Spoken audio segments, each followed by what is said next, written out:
Olá, bem-vindo mais um vídeo aqui no canal. Muito prazer, que bom te ter aqui nessa reflexão. Se você não me conhece, muito prazer, meu nome é Roberta e vamos a mais um vídeo. Nesse vídeo, uma pergunta: por que, se Jesus nos disse que a gente ia ter tanto poder, que a igreja dele nesse mundo ia ter tanto poder, por que que a igreja não cura mais, né? Assim, a maioria, a grande maioria das manifestações são só palavras, a gente não vê o agir extraordinário de Deus. Por que será que isso tem acontecido? Hoje eu estava escutando um vídeo sobre esse assunto. É algo que eu às vezes penso sobre isso, né? Mas eu vi um pastor falando, então, na verdade, eu estou reagindo a esse vídeo que eu estava assistindo. E esse pastor estava falando que como que pode, né? Na Bíblia diz que esses sinais, eles seguiriam os seguidores de Jesus, esses sinais assim de expulsar demônios, de cura, de coisas extraordinárias que fogem aí do natural. Só que a gente vê, a gente observa uma igreja muito teórica. Até esse pastor ele estava falando, né? Cadê o poder desses pastores que têm tantos seguidores? Mas o que que eles estão seguindo? O que que as pessoas estão seguindo? Se esses pastores eles só falam, é tudo teoria, mas a gente não vê manifestado aí o poder de Deus, o extraordinário de Deus. Eu fiquei pensando sobre isso que esse pastor fez o vídeo, conversou, né? Expressou. Eu não deixo de concordar com ele em relação que a gente precisa intencionalmente buscar mais se encher do Espírito Santo. A gente precisa se conectar como igreja, né? Se conectar a Deus de forma séria. Eu acho que a nossa igreja no Brasil, não sei como que é o panorama no mundo. O que eu posso dizer no Brasil, que eu acho que é uma igreja às vezes que não está levando muito a sério o evangelho, que não está se consagrando, se arrependendo para deixar ser usado por Deus, né, nessas manifestações, nesse sobrenatural do Senhor.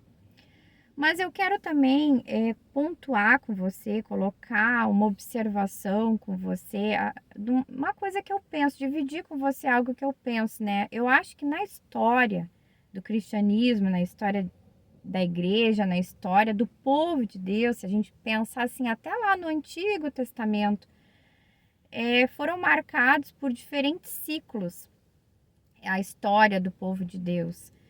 Também tiveram aqueles ciclos de silêncio, né, do povo de Deus, assim, tá um absoluto silêncio, às vezes, da manifestação de Deus. Também teve essas pausas, né, na história. Também teve assim pessoas que foram levantadas pelo Senhor para pregar, para exortar o povo, chamar o arrependimento. E pensando no nosso período assim histórico, eu penso que a gente está talvez nesse período aí, talvez uma pausa, um silêncio entre aspas, né? Um silêncio das manifestações, do avivamento. Porque a gente carrega aí uma promessa, de repente você já tem escutado essa promessa assim de um grande avivamento como nunca houve antes, um avivamento, algo sobrenatural, extraordinário antes da volta de Jesus, que muitos vão aceitar Jesus, né? O povo vão ter manifestações aí extraordinárias. E como eu anseio viver essa fase, esse período aí na história da igreja. A gente não sabe quando, mas eu também estava escutando um outro parecer de um pastor falando algo muito interessante, de que a gente pode colaborar em apressar essa data, apressar a volta de Jesus, apressar aí a, o reino, né, o estabelecimento do reino de Deus sobre essa terra. Nós somos cooperadores de Deus, então aí cabe a nossa parte, né? Então, a primeira parte do que cabe a nós, nesse período aí que talvez nós estejamos vivendo um silêncio da manifestação do sobrenatural de Deus, cabe a nossa consagração, o nosso arrependimento, nós levarmos a sério o que a gente defende, né, a nossa vida cristã. Se você vai à igreja, talvez você vá à igreja só para se sentir confortável, mas acredite, pense uma coisa, a igreja não é só para a gente se sentir confortável, muito pelo contrário, né? Se a gente está escutando uma palavra que nos confronta, o fato da gente estar indo à igreja congregar é para a gente lidar com a nossa natureza, com a nossa carnalidade, tomar decisões. Então, esse é o primeiro ponto. O primeiro ponto é a nossa consagração e a nossa entrega ao Senhor. O segundo ponto é a gente se colocar também como agente cooperador de Deus na vinda de Jesus, na volta de Jesus, né? Todas essas promessas que a Igreja de Cristo carrega dos últimos dias, do avivamento, desse sobrenatural do Senhor. Então é a gente se preparar para isso. E esse é o ponto que eu quero chegar aí, que eu quero dividir com você da minha reflexão pessoal sobre esse assunto, que eu penso, né, pensando um pouco sobre esse assunto, eu fiquei pensando o seguinte: as misericórdias do Senhor, né? É maravilhoso a gente pensar a longanimidade de Deus. Deus é paciente, não querendo que ninguém pereça, mas que todos tenham a vida eterna. E a paciência de Deus com a nossa vida, às vezes com a nossa teimosia, com a nossa demora. Eu acredito que nós estamos num período em que tantos pastores são levantados para ensinar a palavra de Deus, para instruir. É tão rico, né? Tão cheio de riqueza, assim, de conhecimento, de ensino à igreja do Senhor. Estou falando das igrejas sérias, né? Que se dedicam a se aprofundar nas escrituras. E eu penso que a gente está nesse período de chamar o povo para conhecer a palavra, para tomar posição dentro desse contexto aí da igreja, para lidar com as suas questões emocionais, para que nada seja um empecilho para que a gente possa ser cooperadores de Deus nesse trabalho aí que é cooperar com Deus na missão dos últimos dias nessa terra, né? Então eu creio que Deus está aí nessa janela. Eu creio nisso, eu creio que nós estamos nessa janela. Deus está trabalhando na vida de cada um para a gente tomar essa posição, essa responsabilidade aí, né? Para a gente estar preparado para esse momento. E como que a gente se prepara para esse momento em que talvez tanto o extraordinário, o derramar do Espírito Santo sobre a igreja?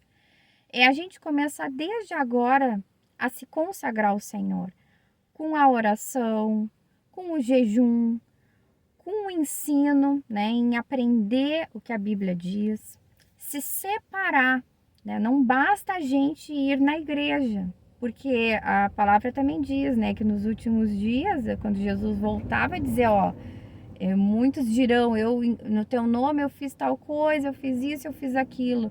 E Jesus vai dizer, olha, eu não te conheço. Então, não basta nós irmos à igreja. E dentro dessa fala, eu não estou defendendo a gente não ir à igreja. É claro que nós precisamos estar junto ali, conectados no corpo de Cristo, na igreja de Cristo, né? Uma igreja saudável. Busque uma igreja saudável, busque se congregar num lugar saudável, que está preocupado em estudar a palavra, né? A Bíblia.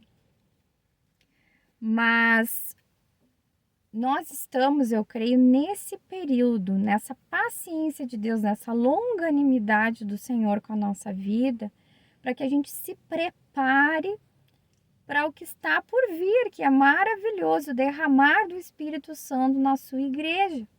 Então esse é um momento de consagração, esse é um momento em que a gente deve se arrepender dos nossos pecados, nos esvaziarmos, né, de nós mesmos, pedir que o Espírito Santo encha a nossa vida, que não é o Espírito Santo encher a nossa vida não é algo pontual quando a gente só vai na igreja. Não, a gente tem que ter uma vida, né, que a gente seja movido pelo agir de Deus em nós.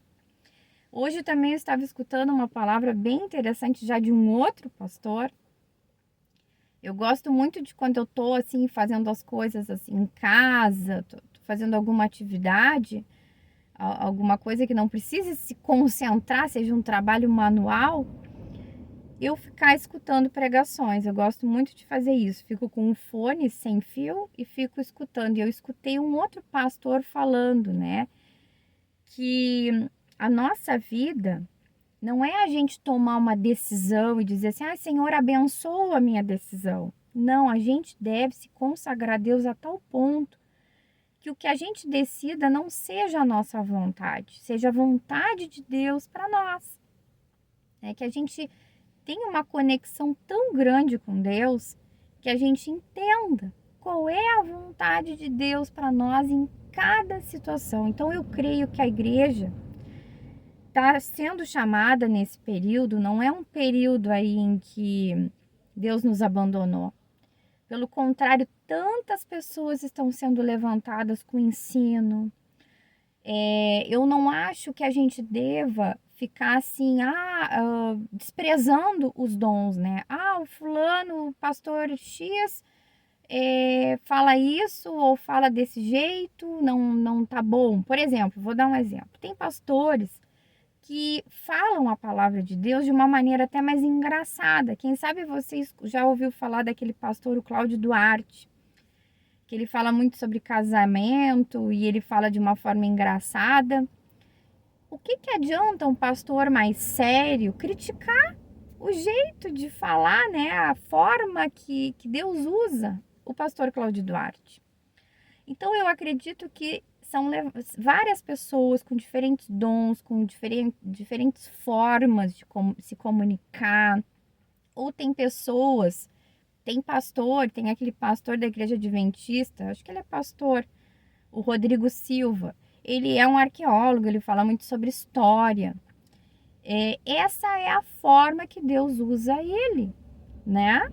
Então nós somos usados de diferentes maneiras. Tem pessoas que são chamadas para falar a nossa vida espiritual, mas falar também com uma questão psicológica, questão da inteligência emocional.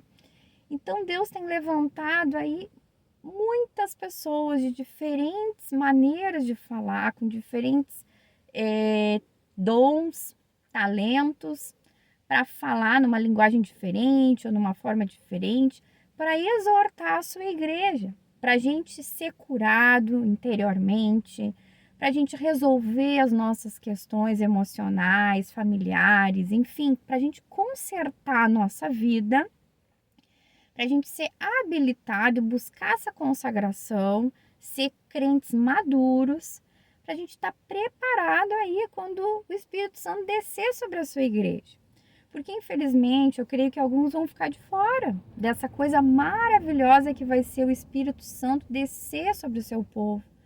Quem sabe alguns vão ficar de fora desse privilégio de receber o Espírito Santo, porque não vão estar se preparando, não vão estar consagrados a Deus, não vão estar intimamente ligados ao Senhor. Eu não sei, eu posso estar falando algo equivocado, porque eu não sei, mas eu acho que nós estamos no momento de preparação, no momento que a gente deve se consagrar. E mesmo que a misericórdia do Senhor seja tanta, que o Espírito Santo seja derramado aí, né, independente se a gente está conectado com Deus ou não, que maravilhoso é a gente a já começar a viver isso, viver essa conexão com o Senhor, viver essa consagração ao Senhor. Viver sem dar essas cabeçadas na vida de decisões equivocadas. A gente já ter a certeza do que Deus tem para nós, porque como eu falei que eu escutei essa palavra hoje, que esse pastor falou, né, que muitas vezes a gente se equivoca achando assim, que eu vou tomar tal decisão e aí eu vou pedir para Deus abençoar a decisão que eu tomei. Quando deve ser o contrário.